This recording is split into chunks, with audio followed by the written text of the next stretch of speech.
भारत की ही तरह यूरोप भी इस समय एक भयावह गर्मी से जूझ रहा है। जैसे कि आप सभी जानते हैं कि उत्तर भारत में बहुत प्रचंड गर्मी आपकी इस साल पड़ी है, हीट वेव आपदा रही है। कहीं उससे ज़्यादा कई गुना हीट वेव आपदा पूरे यूरोप में इस समय देखने को मिल रही है। आप मेरे पीछे यूरोप का मानचित्र देख रहे हैं। इस समय पूरा यूरोप जल रहा है।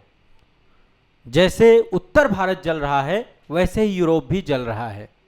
बहुत बुरी स्थिति हो गई है यहाँ पे, और बहुत बड़ी संख्या में लोग यहाँ पर इस समय अपने प्राणों में संकट आ चुका है। बहुत सारे लोग मारे भी जा चुके हैं हीट वेव आपदा से लेकर के।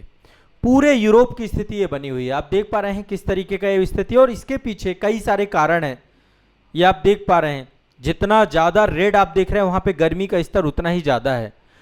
तो इस साल गर्मी ने सारे रिकॉर्ड तोड़ दिए हैं, और भारत में ही तो तोड़े ही हैं। भारत में तो 48 डिग्री से ज़्यादा सेंटीग्रेड तक, 48 से 50 डिग्री सेंटीग्रेड तक टेम्परेचर गया। बांदा का टेम्परेचर विश्व में सबसे ज़्यादा था। आज वही स्थिति यूरोप में बन चुकी है।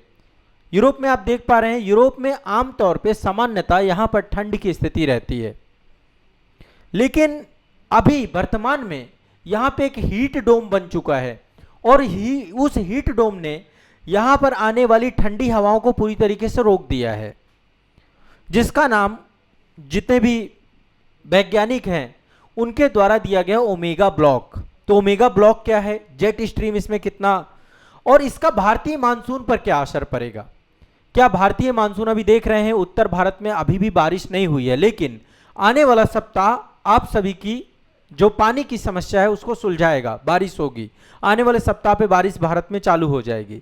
लेकिन जितना पानी भारत को चाहिए मानसून के टाइम पीरियड पे, उससे काफ़ी कम वर्षा होगी, यानी ये साल सूखा आपदा का है। लेकिन यूरोप के संदर्भ में जो स्थिति बनी है, मैं एक एक करके आपको बताना चाहता हूँ। और ये स्थिति पूरे मई में और जून में भयावह रूप में आ चुकी है। जून के अंतिम समय काल और अब जुलाई शुरू हो रहा है, तो ये आपदा अपने आप में बड़ा रूप ले चुकी है। तो दरअसल यूरोप में इस समय इतिहास की सबसे भयानक, सबसे जानलेवा और सबसे शुरुआती हीट वेव यानी भीषण गर्मी चल रही है। और इसके पीछे जो कारण है वो है ओमेगा ब्लॉक। ठीक है, इसके पीछे का जो कारण है मैं आपको दिखाता हूं एक बार। ये आप देख पा रहे हैं ओमेगा ब्लॉक, ये एक जेट स्ट्रीम है। अभी इस पे आएंगे, इस पे डिस्कस करेंगे। यहाँ पे देखिए एक जेट स्ट्रीम है। जेट स्ट्रीम आपकी जो है क्षोभ मंडल के ऊपर बहने वाली सर्पिलाकार पवने हैं, है ना। यहाँ पे देखिए एक लो प्रेशर जोन बना है अटलांटिक महासागर पे, यहाँ भूमध्य सागर पे एक लो प्रेशर जोन बना है, और जो ये धरातल वाला हिस्सा है यहाँ पे एक हाई प्रेशर जोन बना है। यहाँ पे एक ढक्कन नुमा जैसे हीट डोम क्रिएट हो गया है, जिसके कारण से इस क्षेत्र में बहुत गर्मी पड़ रही है। और गर्मी थोड़ी बहुत नहीं पड़ रही है, उसका प्रभाव बहुत ज़्यादा है। इस समय इतनी बुरी थर्मल ढाल बनी है, ये थर्मल ढाल से आने वाली जितनी भी ठंडी हवाएं हैं उनको पूरी तरीके से रोक दिया है। और ये पूरा का पूरा महाद्वीप एक गर्म हवा के कैद में आ चुका है, जिससे यहाँ का टेम्परेचर 42 डिग्री सेंटीग्रेड से भी ऊपर जा चुका है। अब सोचिए, यहाँ पे ठंडी जगह पे रहने वाले लोग हैं। यहाँ पे ज़्यादातर लोग ठंडी जगह पे रहते हैं, चाहे डेनमार्क हो, स्वीडन हो, नॉर्वे हो, या इधर जो है आपके एस्टोनिया हो, लाटविया हो, लिथुआनिया हो, बाल्टिक राज्य जो है, फ्रांस हो। ये जगह ठंडे रहते हैं, अमूमन ठंडा रहता है सामान्य दिनों में। यहाँ पे बहुत ज़्यादा एसी वगैरह भी नहीं लगे हुए हैं, वातानुकूलन की जरूरत ही नहीं है। हाँ, यहाँ पे हीटर जरूर लगे होते हैं, हर घर में हीटर लगना कंपलसरी है। एसी इसलिए नहीं होते क्योंकि टेम्परेचर कभी इतना गर्म जाता ही नहीं है, जिसके कारण से यहाँ पे हजारों से ज़्यादा मौतें हो चुकी हैं, हजारों से ज़्यादा। अभी WHO के द्वारा और यूरोपीय मौसम विज्ञान नेटवर्क के द्वारा यहाँ पर एक रेड अलर्ट जारी किया गया है। गर्मी के प्रकोप अब पूरा यूरोप, पूरी के पूरा पश्चिम यूरोप, उत्तर यूरोप, पूरब यूरोप, मध्य यूरोप, पूरा यूरोप चपेट में आ चुका है। बाल्कन क्षेत्र, ये वाला रीजन भी अब आपका इसी गर्म का हिस्सा बनने जा रहा है। बाल्कन रीजन में भी गर्मी आ रही है। तो अब लगातार चीजें बढ़ती जा रही हैं, और इसके पीछे जो एग्जैक्ट कारण है वो तो मैं आपको बताऊंगा ही। भारतीय मानसून पर इसका क्या इंपैक्ट पड़ेगा, भारतीय मानसून पर भी इसका प्रभाव पड़ेगा। बहुत ज्यादा तो नहीं पड़ेगा, लेकिन पड़ेगा। हम किस तरीके से इससे प्रभावित होंगे। कई सारी जगह हैं जहां पे टेम्परेचर 42 डिग्री से ज्यादा देखा गया। जर्मनी में, है ना, चेक गणराज्य में, जर्मनी में, हंगरी में, यूनाइटेड किंगडम में, पोलैंड में, डेनमार्क में, और इसके कारण से देखो यूरोप में जितने भी अधिकांश घर हैं, अस्पताल हैं या फिर जो ट्रांसपोर्टेशन प्रणालियां हैं, वहाँ पे एसी नहीं होता, एयर कंडीशनर की व्यवस्था नहीं होती है, क्योंकि आमतौर पर मौसम ठंडा रहता है और गर्मी जो है जानलेवा वहाँ साबित नहीं होती है। लेकिन ये कंडीशन जो बनी है, ऐसे ही एक बार अमेरिका में भी हीट डोम बना था और उस हीट डोम के कारण से वहाँ पे भी लाखों लोगों की मौत हो गई थी। वही कंडीशन यहाँ पे हुई है। फ्रांस में हाहाकार मच चुका है।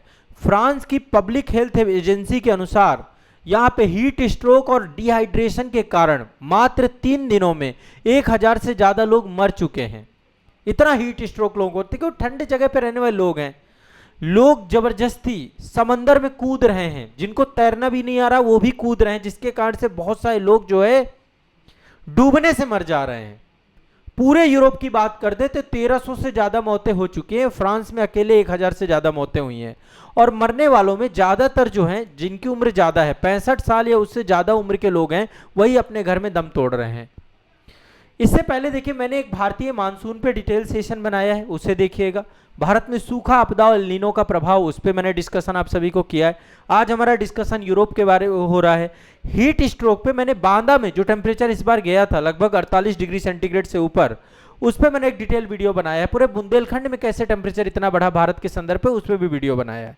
इन सब टॉपिक पे मैंने वीडियो बनाया है। आज मैं यूरोप का जो हीट वेव, यहाँ का क्राइसिस है, जिस तरीके से यहाँ पे लोग लगभग 1300 से ज़्यादा लोग मर चुके हैं, अस्पतालों में इमरजेंसी वार्ड पूरी तरीके से भर चुका है, अभी मरने वालों की संख्या बहुत बढ़ेगी, है ना।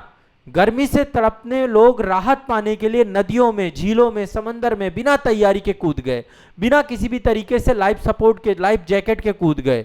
तो फ्रांस, जर्मनी, नीदरलैंड में अचानक पानी से उतरने के कारण से सैकड़ों लोगों की डूबने से मौत हो रही है। इतना स्वास्थ्य जोखिम को देखते हुए पेरिस में एक प्राइड मार्च होता है आपका। नीदरलैंड में एक डेफ्लॉन 1 करके, ये बहुत सारे फेस्टिवल होते हैं, इन फेस्टिवल को रोक दिया गया है, बंद कर दिया गया कि भैया ये सब कुछ नहीं होगा। अब देखिए, यूरोप में ज्यादातर जितना भी बेसिक इंफ्रास्ट्रक्चर बना है वो गर्मी सोखने और इमारतों को गर्म रखने के लिए डिजाइन किया गया, क्योंकि ठंडे क्षेत्र हैं। जो यहाँ पे बेसिक इंफ्रा बना हुआ पूरे यूरोप में, ये बना हुआ कि गर्मी को कितना ज्यादा से ज्यादा सोख सके, है ना, ताकि ठंड में सरवाइव कर सके, अपने आप को ठंड में अपने आप को बचा पाए। अब मैं कारण बता रहा हूं, एक एक करके कारण बता रहा हूं। और इमारतों को गर्म भी रखा जाता है, गर्म रखने के लिए हीटर अनिवार्य है, वहां पे हर घर में हीटर। यही एक बड़ी आपदा बन गया, क्योंकि जितने भी घर थे अब ज्यादा से ज्यादा गर्मी कैप्चर कर रहे हैं, ज्यादा से ज्यादा घर गर्मी कैप्चर करते जा रहे हैं, जिसके कारण से यहाँ पे हीट डोम बना, जिसके कारण से टेम्परेचर बढ़ा, घरों ने गर्मी को सोखा और टेम्परेचर बढ़ता चला गया। अभी फ्रांस और जर्मनी में टेम्परेचर इतना ज्यादा बढ़ गया कि सड़कों में जो डामर होती है ना, जिसको एप्साल्ट बोलते हैं हम लोग, वो पूरा पिघलने लग गया, लिक्विड बन के पिघलने लग गया। देखो, भारत में हम तो 48 डिग्री भी झेल गए, 48-49 डिग्री भी झेल गए, हमारे यहाँ लू भी झेलते हैं हम लोग। राजस्थान में इतनी खतरनाक गर्मी चूरू में पड़ती है, वो झेल जाते हैं, क्योंकि हमें आदत है। हम उष्णकटिबंधीय क्षेत्र के हैं, ये लोग शीतोष्णकटिबंधीय क्षेत्र के लोग हैं, शीतोष्णकटिबंधीय क्षेत्र के लोग हैं, शीतकटिबंधीय क्षेत्र के लोग हैं। तो यहाँ पे 40 डिग्री टेम्परेचर इनके लिए मौत ही है। आप समझिए, अभी ये स्थिति हो गई है। जर्मनी में ऑटोबान एक जगह है, ऑटोबान एक्सप्रेस है, वहां पर एक्सप्रेसवे बना हुआ है, वहां पे कंक्रीट के स्लैब गर्मी के कारण से इतने ज्यादा फैल गए कि आपस में टकरा गए, फट भी गए। एक लिपजिंग शहर है, लिपजिंग शहर में डामर इतना ज्यादा पिघल गया कि जो ट्रेन, जो वहां पे ट्राम वगैरह चलती है ना, रोड में ट्राम चलती हैं, तो ट्राम की पटरियां पूरी तरीके से ब्लॉक हो गई हैं। पटरियां इतनी फैल गई हैं गर्मियों के कारण से कि वहां पर जो है बड़े स्तर पे पूरा रेलवे नेटवर्क बंद हो चुका है, बिजली की तारें टूट गई हैं, ट्रेनों के पहिए थम चुके हैं, समझ लीजिए। जर्मनी में ड्यूसवान में गैर जरूरी जितनी भी यात्राएं रोक दी गई हैं, पूरा एक जैसे कोविड में लॉकडाउन लगना था ना, वो स्थिति आ चुकी है, ठीक है। इनफैक्ट एक ऐसी घटना निकल के आई कि पेरिस से लंदन चलने वाली एक ट्रेन थी जिसका नाम था यूरोस्टार। यूरोस्टार ट्रेन हैम्बर्ग और प्राग एक्सप्रेस के बीच में रास्ते में ही वहां पे एसी फेल हो गया। एसी फेल होने के कारण से जितने भी यात्री थे उनका दम घुट गया और खिड़कियों का बाहर तोड़ करके उनको निकाला गया। तो बहुत बुरी स्थिति है, पूरी बिजली व्यवस्था चरमरा गई। ये डेवलप्ड कंट्रियां हैं, इनकी ये हालत है। फ्रांस में एक सरकारी बिजली कंपनी है जिसका नाम है ईडीएफ। ईडीएफ ने कई सारे न्यूक्लियर पावर प्लांट बिजली उत्पादन काम कर रहे हैं इस समय वहां पर, है ना। वहां पे न्यूक्लियर पावर प्लांट के माध्यम से बिजली उत्पादन किया जा रहा है। स्विट्जरलैंड में वेंजनाउ एक जगह, वेंजनाउ नीदर न्यूक्लियर प्लांट है, वहां पर 2 बड़े रिएक्टरों को ग्रिड से हटा दिया गया है, क्योंकि रिएक्टरों को ठंडा करने के लिए जिन नदियों से पानी का उपयोग किया जाता था, तापमान इतना ज़्यादा बढ़ चुका है कि पानी भी बहुत गर्म हो चुका है उन नदियों का, है ना। जितना पानी वहां से छोड़ा जाएगा नदियों से, उसका पूरा इकोसिस्टम भी खराब हो जाएगा। तो अभी इस समय वहां पे विद्युत उत्पादन भी बंद कर चुका है। सबके पीछे एक मूल कारण है अंधाधुंध पेड़ों की कटाई। वृक्षों को काटते जा रहे हैं, हमें कोई फर्क नहीं पड़ रहा है, हमें मतलब थोड़ा ना है कि पृथ्वी के साथ क्या हो रहा है। डेवलपमेंट के नाम पे वृक्षों को काटते जा रहे हैं। क्लाइमेट चेंज, जलवायु परिवर्तन, अब नहीं जागे तो कब जागेंगे। जून का महीना है, उत्तर भारत में बारिश नहीं हो रही, यूरोप इस हाल में तड़प रहा है। जून खत्म हो चुका है, अब आपका जुलाई आ चुका है। तो कंडीशन क्या हो चुकी है, बहुत बुरी कंडीशन हो चुकी है। और अभी हीट वेव आपका लगातार यहां बना ही रहेगा, अभी इतनी जल्दी समाप्त नहीं होगा। और अभी आंधी तूफान, बड़े आकार के ओले, मूसलाधार बारिश, ये सब स्थितियां भी यहां पर बनने वाली हैं। तो कहानी काफी खराब हो चुकी है यूरोप में। अब इसके पीछे का जो कारण है, एग्जैक्ट कारण है यहां पर लो प्रेशर और हाई प्रेशर जोन का क्रिएट होना। यहां पे देख रहे हैं ये अटलांटिक महासागर है, ये जमीनी हिस्सा है, और ये आपका भूमध्य सागर है। आमतौर पे हुआ क्या है, यहां पर इतनी तेजी से टेम्परेचर बढ़ रहा है, तो टेम्परेचर बढ़ने के कारण से यहां पर, या फिर आप देखें आसपास का जितना भी रीजन है, इतनी तेजी से गर्म हो रहा है। गर्म होने के कारण से धरातल गर्म हो रहा है। धरातल गर्म होने के कारण से यहां पर जो पवने हैं आपकी, है ना, जितनी भी पवने हैं यहां पर, सारी की सारी पवने, ध्यान से समझिएगा, मैं यहां पे थोड़ा सा हाई प्रेशर क्यों बन रहा है ये बता रहा हूं। ये धरातल है, ये धरातल गर्म हो रहा है, आपका गर्म हो रहा है। गर्म होने के कारण से यहां पे हवाएं ऊपर उठ रही हैं, और इतनी तेजी से ऊपर बैठ रही, उड़ रही हैं, इतनी तेजी से ऊपर जा रही हैं। उसके कारण से, उसके परिणाम स्वरूप से कुछ समय बाद यही पवने एक दबाव बन जा रहा है, एक प्रेशर बन जा रहा है, बाकी की पवने ऊपर नहीं जा पा रही हैं, और यहां पे एक पूरा डोम क्रिएट हो जा रहा है, जिसके कारण से यहां पे एक हीट डोम बन जा रहा है। क्या बन रहा है, एक हीट डोम, ये एक ढक्कन की तरह काम कर रहा है। और ये पूरी एक जेट स्ट्रीम है आपकी, यहां पे एक हाई प्रेशर क्रिएट हो जा रहा है। इसका कारण से आर्टिफिशियल हाई प्रेशर है ये। अमूमन होता है कि धरातल गर्म होती है, पवने ऊपर उठती हैं, और उठने के कारण से लो प्रेशर बनता है, लेकिन यहाँ पे लो प्रेशर नहीं बन रहा है, यहाँ पे एक हाई प्रेशर बन रहा है। और हाई प्रेशर बनने के पीछे का कारण क्या है, यहाँ पे एक तरीके से डोम नुमा आकृति बन चुकी है ना। और ऊपर देखिए कि यहाँ पे जेट स्ट्रीम बह रही है, और जेट स्ट्रीम का मार्ग भी आपका कुछ ऐसा हो चुका ओमेगा आकार का। क्या है, इसी को ओमेगा ब्लॉक कहते हैं।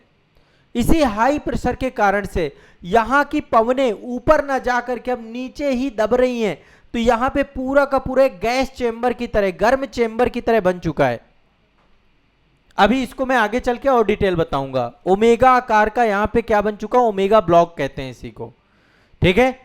और 2 कम दबाव के क्षेत्र अपेक्षा करते हैं। यहां पे ये आपका लो प्रेशर बना हुआ भूमध्य सागर में, और एक अटलांटिक महासागर पे लो प्रेशर बना हुआ है। तो आप देखिए ये ओमेगा ब्लॉक का आकार है आपका, ये है ओमेगा ब्लॉक, ठीक है, यही आपका ओमेगा ब्लॉक है। 2 कम दबाव वाले क्षेत्र लो प्रेशर सिस्टम, और एक उच्च दबाव वाला क्षेत्र हाई प्रेशर सिस्टम को ये जकड़ लेते हैं। इन्होंने दोनों ने जकड़ रखा है, लो प्रेशर जोन ने एक हाई प्रेशर जोन को जकड़ रखा है पूरी तरीके से। ये जो उच्च हाई प्रेशर जोन है ढक्कन की तरह काम कर रहा है, हीट डोम की तरह काम कर रहा है। ऊपर उठने वाली गर्म हवाओं को बाहर नहीं जाने दे रहा है, वापस जमीन की तरफ दबाता रहता है। जो भी गर्म हवा है या तो ऊपर चली जाए, पर ये नीचे ही दबती रहती है, नीचे ही, तो इसी जगह पे गर्मी बढ़ाती चली जाती है। टेम्परेचर जैसे जैसे हवा नीचे आती है वह संकुचित हो जाती है, कंप्रेस हो जाती है, उसके कारण भी उसकी गर्मी बढ़ जाती है, और एक ही जगह पे टिकी रहती है। गर्मी लगातार बढ़ती चली जा रही है। आप सभी जानते हैं इसके नीचे अफ्रीका, यहाँ पे अफ्रीका महादेश है। अफ्रीका महादेश जो है कहाँ पर है, उस पर सहारा मरुस्थल है, सहारा डेजर्ट है। तो ओमेगा ब्लॉक और अफ्रीका के सहारा मरुस्थल से भी बहुत गर्म गर्म हवाएं, शुष्क हवाएं निकलती हैं। तो एक थर्मल प्लम बन चुका है आपका भूमध्य सागर के रास्ते यूरोप में। ये गर्म हवाओं को ये पूरा रीजन खींच रहा है अपनी तरफ। इसके कारण से यहाँ पे टेम्परेचर बढ़ रहा है आपका। अफ्रीका में जितने भी गर्म हवाएं हैं उनको कौन खींच रहा है? यहाँ पे थर्मल प्लम जो है ये खींच रहा है। और ये एक तरीके से ग्लोबल वार्मिंग हीट वेव का पूरा जो क्षेत्र है ये आपका मानव जनित जलवायु परिवर्तन क्लाइमेट चेंज में कन्वर्ट हो रहा है। मानव जनित औद्योगिक क्रांति के बाद पृथ्वी का तापमान, आप सभी जानते हैं सब क्लाइमेट चेंज का ही परिणाम है। बड़े बड़े प्रोजेक्ट के नाम पे पेड़ों को अंधाधुंध काटते चले जा रहे हैं हम, कोई ध्यान नहीं दे रहा है। और अभी भी लेट किया गया ना, बहुत बुरी स्थिति। अभी तो 1300 लोग मारे गए हैं, आगे चल के ये संख्या 13 लाख और 13 करोड़ में भी होगी। जिस तरीके से पूरी पृथ्वी को नाश करने में जुट गए हैं सारे के सारे जितने डेवलप्ड कंट्री हैं।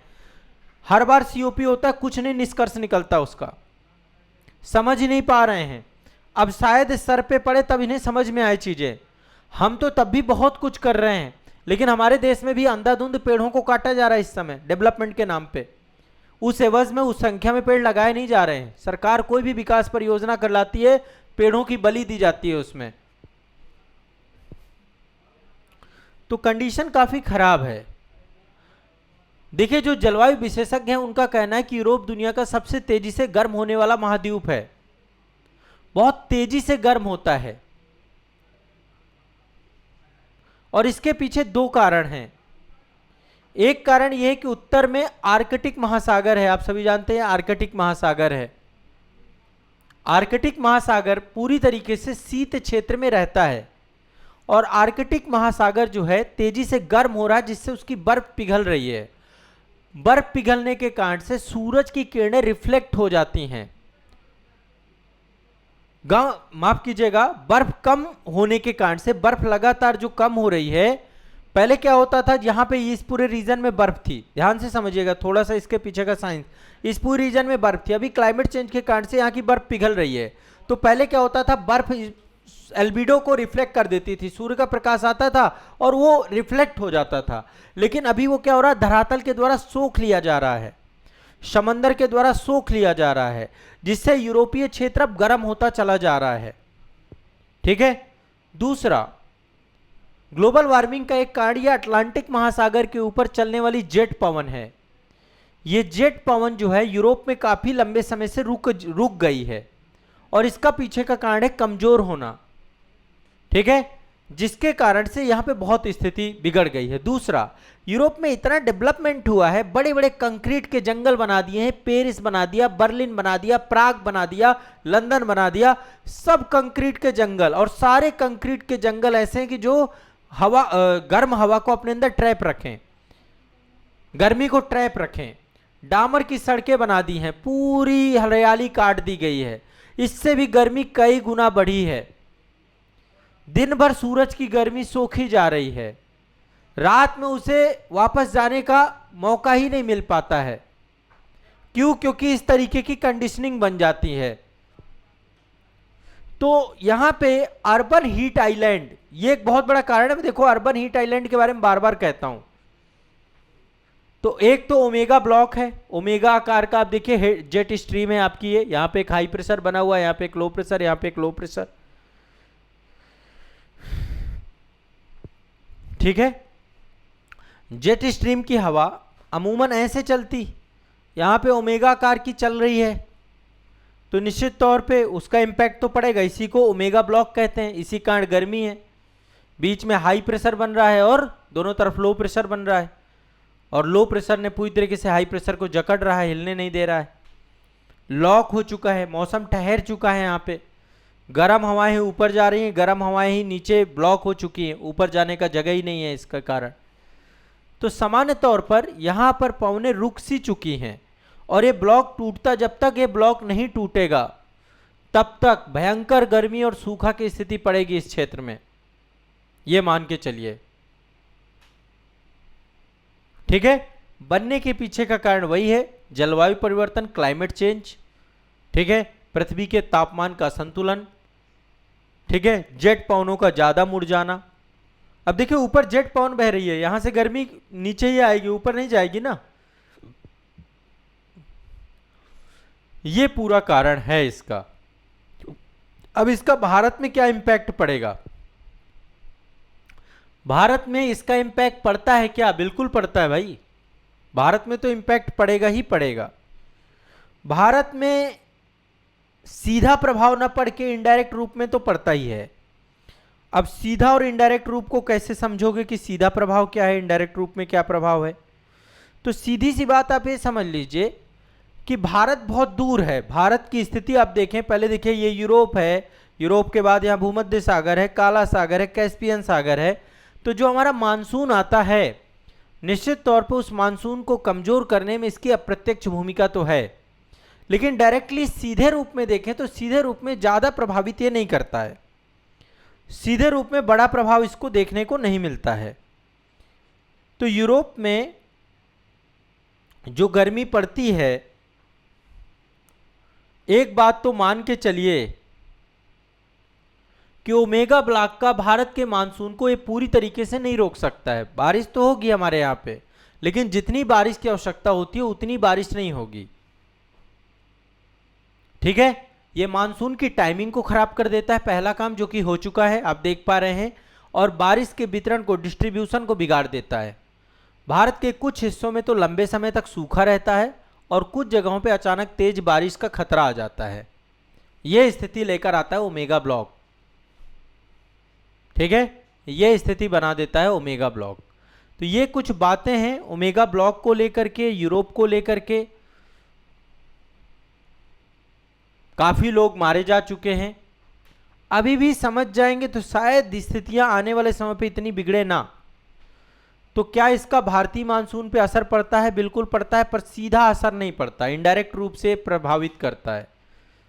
ठीक है, ये ब्लॉकिंग जो होती है कई हफ्तों तक चली जाती है। क्लियर है, कोई दिक्कत तो नहीं है। बाकी मेडन जूलियन ऑक्सीलेशन, उसका प्रभाव, भारतीय मानसून में एल नीनो का प्रभाव, सुपर एल नीनो का प्रभाव, ये सारे प्रभाव तो पड़ते ही हैं। 2010 में रूस के ऊपर जो है बहुत बड़ा मजबूत ओमेगा ब्लॉक बना था और उसके प्रभाव के कारण से हमारे यहां पर भयंकर बाढ़ आई थी। उसके पीछे का कारण यह था कि जो ठंडी और नमी वाली शाखा थी वो दक्षिण की तरफ मुड़ गई थी। तो पाकिस्तान और उत्तर पश्चिमी भारत में रिकॉर्ड तोड़ विनाशकारी बाढ़ आई थी। ये बात 2010 की कर रहे हैं। तो अभी यहां पर भी ये होना, कुछ जगहों पे सूखा पड़ेगा भारत में, कुछ जगह पे बारिश होगी। ठीक है, तो ये आपको दिमाग में बैठा के रखना है। क्लियर है, स्पष्ट है। बाकी सुपर एल नीनो की स्थिति इस साल बता रहे हैं पहले से कमजोर होगा। अभी भी बारिश नहीं हुई उत्तर भारत में, लेकिन 7 से 8 जुलाई तक खूब बारिश होनी चालू हो जाएगी। आने वाले 2-3 दिनों में अब बारिश का ही टाइम आ रहा है उत्तर भारत में, लेकिन जितना पानी चाहिए एवज में उतना पानी नहीं मिलेगा। इस समय जहां बारिश नहीं होती वहां बारिश हो रही, राजस्थान में बारिश हो रही है। ऋतु पैटर्न ही बदलने जा रहा है। ठीक है, तो कंडीशनिंग बहुत अलग होती जा रही है समय के साथ। जलवायु परिवर्तन के प्रभाव देखने को मिल रहे हैं। यूरोप की हालत काफ़ी ख़राब है। इस बारे में आपका क्या सोचना है, आप भी कमेंट करके बताइएगा। और अभी तक आपने सूखा, आपदा, एल नीनो की प्रक्रिया, ये सब वीडियो नहीं देखे, एक बार ज़रूर देखिएगा। सब आज़ाद इस एकेडमी में पब्लिश है। ठीक है, और ये हीट वेव आपदा का एक नया रूप के तौर पे इसको देख सकते हैं। ठीक है, चलिए।